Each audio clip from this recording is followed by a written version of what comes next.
Welcome to the next video in the GaneshaDx tutorial series. This time we're going to look at terrain. Let's just dive right in. So I'm using the same map that I showed in the texture animation tutorials, and I figure why not, because we can do a terrain map here. So we have our different tabs up here, and we just click terrain, and when we do so, let's decrease our polygon transparency so that all we see is the terrain. We'll see that we have just one. If you're starting with an existing map, you will see a whole terrain, but I figure this is a good way to show you everything about terrain starting as though there was none. So we first click on this Resize Terrain option. You'll see that's all the way at the bottom if we click on a terrain panel. Don't worry, we'll cover all these in a minute. So we're going to resize our terrain, and I know that my terrain is a 9 by 10 map because I planned it to be that way. And I'll hit resize. You'll see that we have now terrain underneath all of our polygons. If you have the Resize Terrain option open and you click a polygon, you won't see the properties for it. You have to commit to resize or cancel. We're going to hit cancel because I just wanted to show you that. Now we have a bunch of properties here. The first one at the very top is our coordinates for this terrain, 2x, 3z. As we go north, it will increase our z coordinate. So you see that it's going up 6, 7, 8, 9, z. And as we travel east, our x coordinate will increase. Okay, you cannot have negative terrain coordinates. The first terrain coordinate will always start here and will expand out this way. So if you have ground and terrain and stuff, ground and polygons and stuff over here, know that your units will never move into those spaces. So let's take a look. First of all, we can see that our terrain is right below our polygon layer. If we were to put this into the game, our units would be standing inside of these polygons, and it does not look very good. We wouldn't like that. So we want to first increase our height of our terrain to match that. And that's our first property here that says height. It defaults at 0, and we click it one time, and now we have terrain that matches our polygons. And we did that for all three of these. And I'll go ahead and do it to these three as well. Because you might notice that there's still tiles under here. Let's reduce our polygon transparency all to 0. And you can see that there's 2 layers of terrain. And so we have 2 properties here. We have, let's just minimize everything. We have level 1 and level 0 properties. They can be in any order. For example, you can have the level 1 be on top, or you can have the level 0 be on top. But whenever you click a terrain tile, it will select both layers at the same time. You can't choose one individually from the other. So each one has its own height property. So I want to set all of my height to the same level as my polygons. So I'm going to go ahead and do that right now. Let's turn on our render options to show our polygons, and we can do this one at a time, but it will take quite a bit of time. So if you hold Alt, it'll work just like the select polygon tool, where you can just drag your mouse and just drag it. And we're going to select all of the terrain tiles for this lower grass area.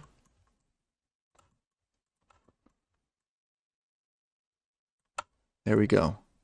We've selected all that, and we're going to just increase the height to 1, and there it goes. They've all increased. And we still have our layers on the bottom.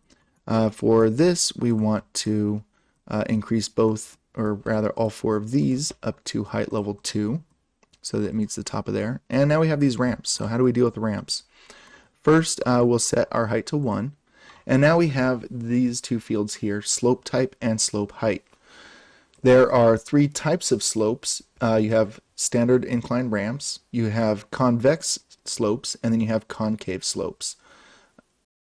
We'll look at the convex and concave in a minute, but first we just need to look at incline. This we have incline north, incline east, south, and west, and this says which direction our ramp will go in. So we know that the bottom left corner here is the southwest corner.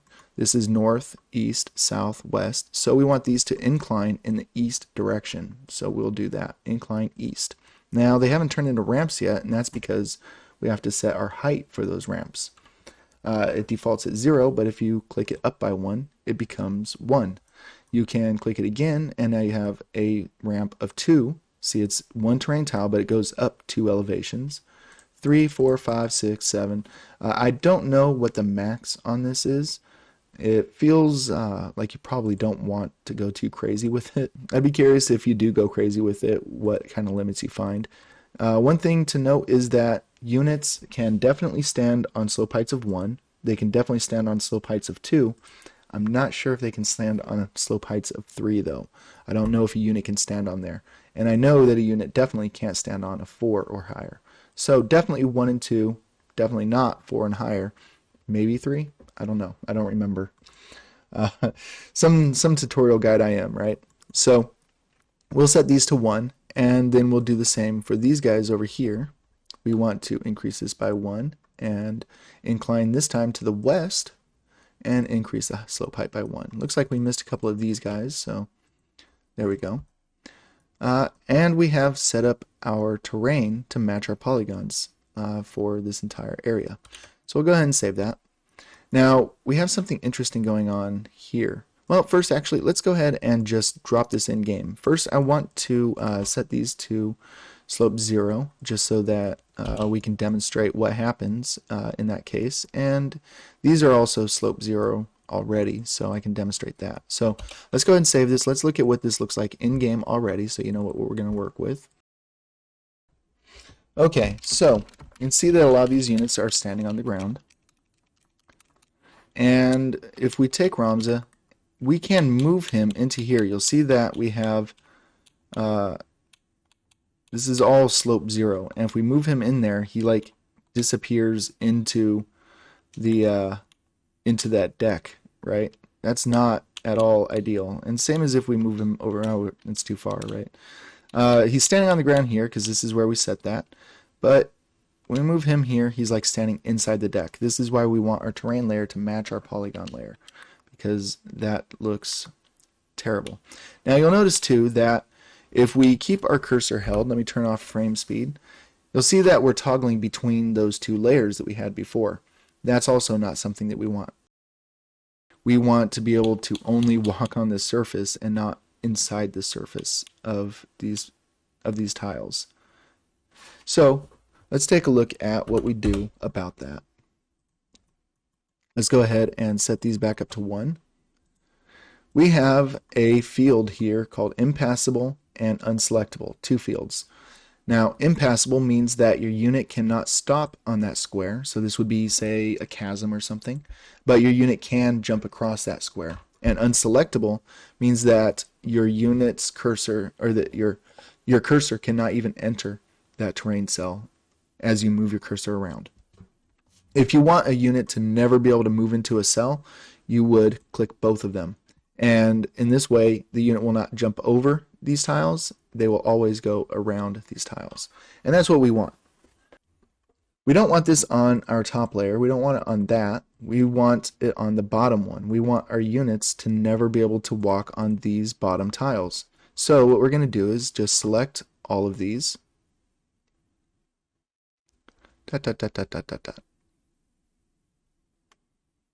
And we're going to check Impassable and Unselectable for the layer 1 properties on the bottom. So each one you now see is set to Impassable and Unselectable. Now the cursor won't try to do that shifting down to the bottom layer. However, for these tiles, we actually do want that, don't we? I think I selected the wrong ones. So let's go ahead and select all of these. And for our level 1, we're going to go all the way up on the roof. And for our level 0, we're going on the roof. And for our level 1, we're going to stay down here on this deck. We want these to be selectable, so we don't check these boxes here. These are also unchecked, so the unit will be able to choose whether they want to go on the roof or on the deck, and that cursor will go between the two. I will go ahead and conform this to the surface of this roof, and we'll do the same for the tile underneath of it. Goes all the way up here, and incline east, by 1. So we have that ramp going there. But this one kind of is hanging over the edge, isn't it? That's where convex inclines help. So convex northeast, we'll just click that and you'll see that it kind of conformed to this surface. What's happening is that these 3 points are all on the same plane. They're all at the same height level. And this one is increased by 1. In the way that this incline here, this ramp has 2 vertices that are on the same plane and 2 that are on the raised plane. The same thing is happening here, except for 3 are on the ground plane and only 1 is on the raised plane. Alternatively, if we go to concave northeast, it's the opposite. It is the northeast and the 2 adjacent vertices are raised while the other one is lowered. Do you see? Since we can't have heights of negative values, that's what's going on with that. And so concave doesn't come in handy too often. In fact, even convex doesn't come in that often, but you can use it. So that's how we get only 1 vertice to raise or 1 vertice to lower. The same thing is happening with this one, so we would set this to concave northeast and set our slope height to 1. Just like with the ramps, if we increase the slope height, we'll get something like that. And actually, you do see this in vanilla in a few places. There's some some stalactites kind of shapes in various maps or mountain edges that have this this shape. So I'll go ahead and fast forward through setting up the rest of this. Okay, there we go. We've set all that up. Now, these we have 2 layers too, but for these ones we only have the 1 layer too, so I'm going to make it so that the insides of these cannot be selected. And that's that. If I were to load this in game, you would see that we can select between these 2, and we won't be selecting between these 2 anymore. Now, the next property that we want to look at is its surface type. Surface type is mostly used for geomancers, and it informs the geomancer what spell to use while standing on that terrain. For example, these would be grassland tiles. If we lower the opacity of the terrain, then we can see what's going on here. These, I don't think I set this this ramp, did I? So let's go ahead and set it to north. So there we go. Now we have that ramp too. And this surface type would be something like a wood floor or a deck, wood deck or something like that. There's all kinds of different options in here. We have like brick, chimney, mud wall, bridge. Most of them are just for the geomancer, but some of them have extended ability. For example, there is one called Poisoned Marsh, where if units stand on that tile that's defined as Poisoned Marsh, they will become poisoned. I'm not entirely sure about all of the different effects that all of these different surface types have. Most of them are just for Geomancer. You'll probably want to play around with it, do some wiki search kind of thing. We did look over one called Depth. Depth is for water, so I'm going to take this tile right here and I'm going to set its depth to 1. And you'll see that it raises up by 1. So we want to lower our height by 1. Even though these are all set to height 1, this one will be height 0 with a depth of 1, which puts the surface at the same level as this. This one's a little bit complicated to explain, so I'm going to just drop this in game. But you'll see that that tile where that square is has been set to a depth of 1. And in fact, in the top right corner, you can see where it says 1 height, depth 1, whereas we don't get that depth 1 indicated for anything else. And her graphic has been automatically modified to show her in the water with a little water effect surrounding her. So whether she's in lava or water or Mako juice or whatever, she will always have this water effect ring around her. And it kind of makes it look like the ground is liquidy. So that's what depth does. I also wanted to show that because we have the 2 layers for this, that it alternates between the 2, and Ramza can move to either of those. So where's our cursor? Whoops, we went into the wrong mode. I pushed the wrong buttons. Okay, move. And we can move him up onto the roof. Or we can move him onto the deck. Okay? And he is kind of like saying hello to that guy in the window. So that's what depth is. That's how we have the two different layers. Finally, the last property, I'm going to go ahead and remove the depth from this because we don't really want that to be water. I just wanted to explain how that works. The next property is the most confusing, and that is our rotation angles property. If we choose this tile right here and we rotate the camera around, we can see that we can see it from 3 different angles, correct? However, if we go behind this house, we can no longer see that terrain tile. And that makes it hard to play the game, especially if an AI unit moves in there. Now, the player can rotate the camera at free will all they want. They can look at it from any of these 8 directions. But AIs don't do that. And if you're making a map for the Final Fantasy Tactics Battleground Twitch channel, you definitely want to set these because only the AI is operable there.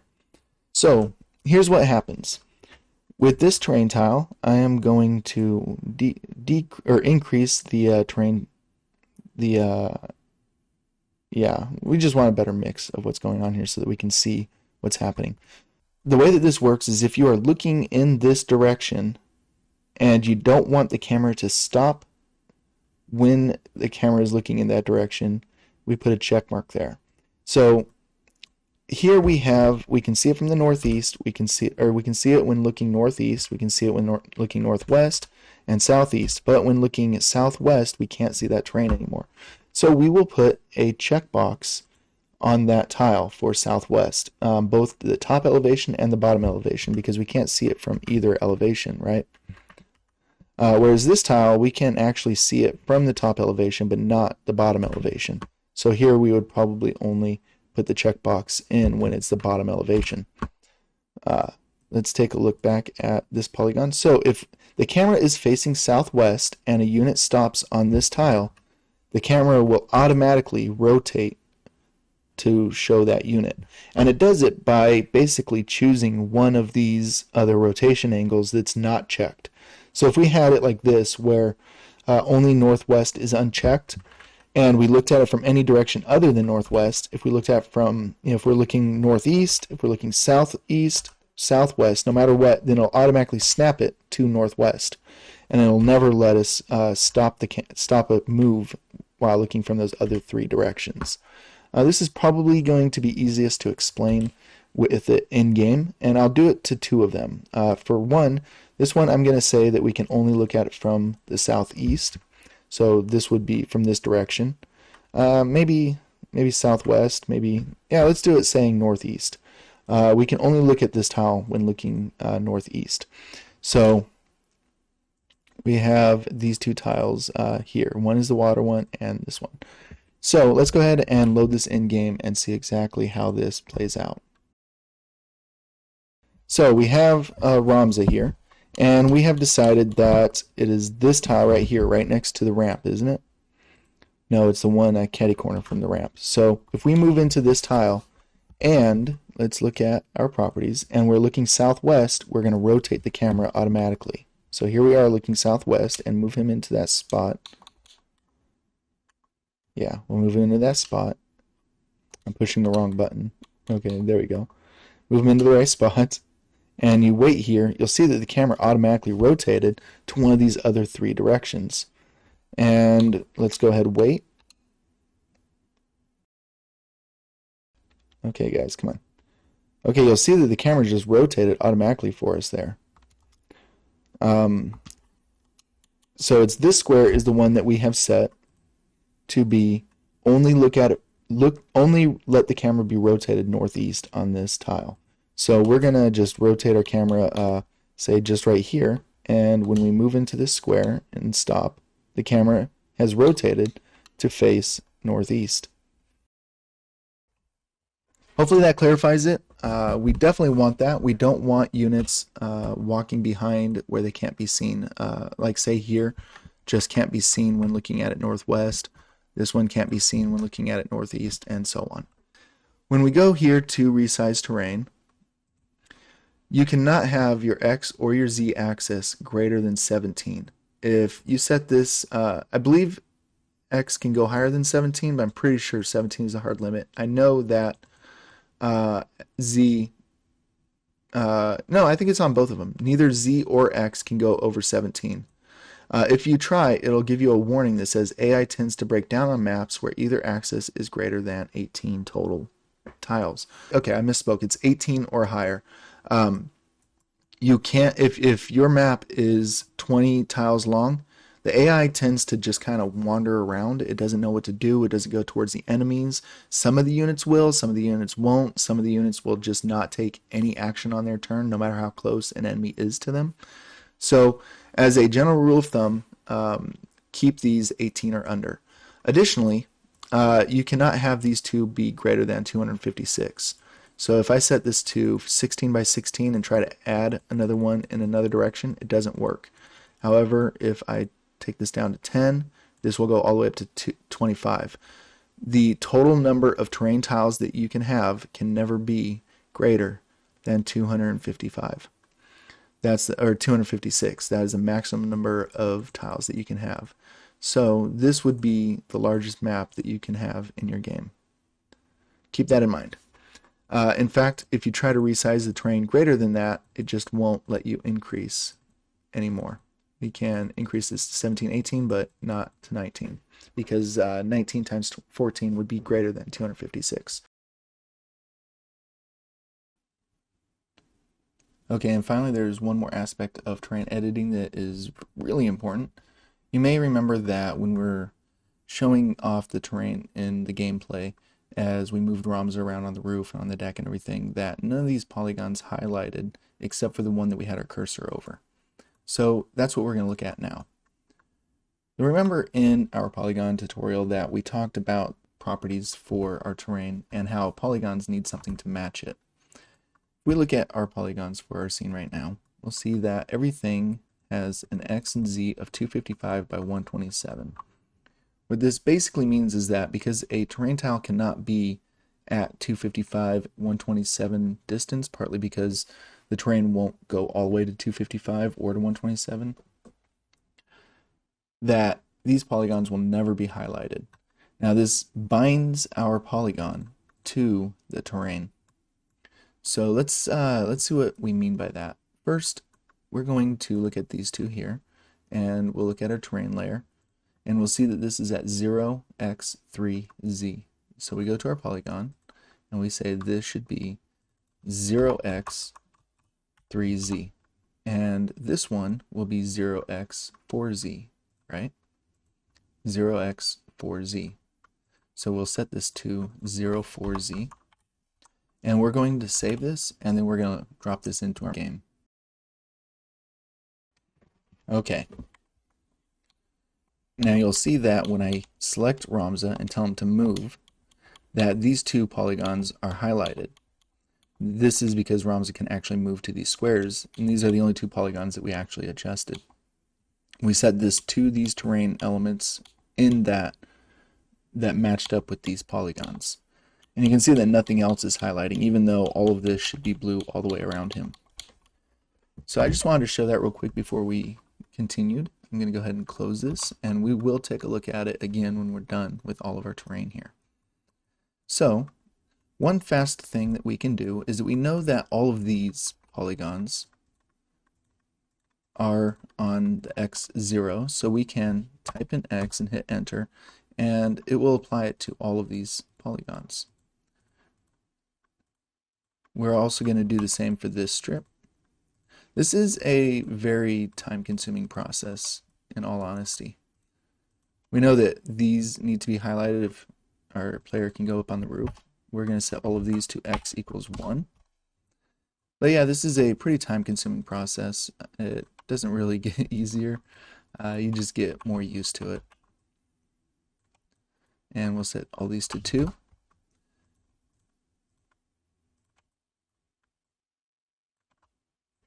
All of these to 3. I'll go ahead and fast forward through the rest of these X's.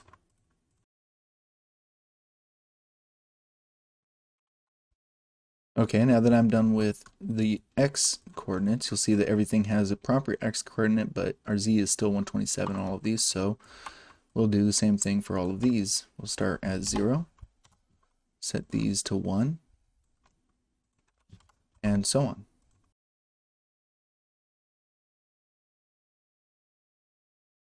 Okay, we've set all of our x and our z.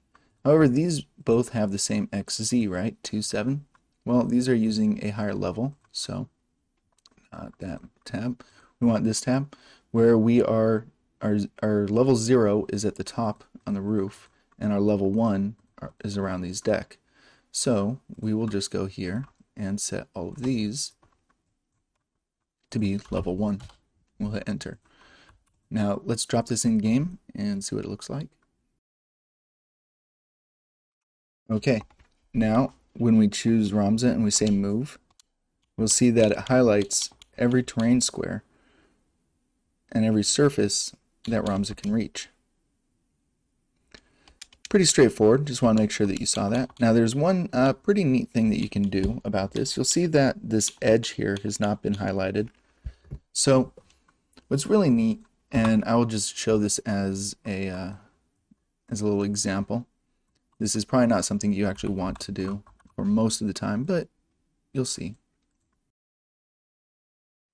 I know this is probably not artistically ideal, but we're going to be fine with it. So now we know that this is on terrain 03. If we set this to terrain 03 also, and set this one to 13,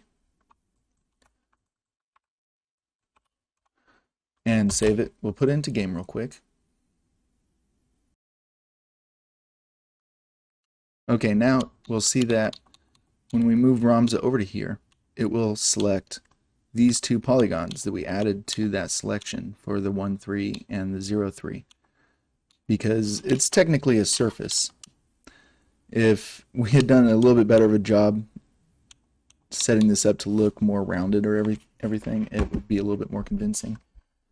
But I just wanted to make sure that you understand that you can have multiple polygons set to the same terrain tile and they'll all highlight. And in fact, we'll do one more quick proof of example. We'll take this one that says 2, 6, and we'll just set all of these here to 2, 6. This is obviously not something that you'd want to do in game, but when this is highlighted, all of these will be highlighted also, even though they won't actually be accessible. Let's take a look. Okay, here we go. Since this is a reachable terrain tile for Ramza, when we pan out and look, it also highlighted these. It's associating these polygons with the terrain that is right here. So you have full control over what polygons will highlight when you move onto terrain. And that's all I really wanted to show you with that. And with that, that is actually the wrap up of the terrain tutorial. Now you know everything about terrain, from each individual cell's properties, how we have 2 terrain layers, how to make sure that only one layer or both layers are accessible in game, and so on. So we'll see you in the next tutorial.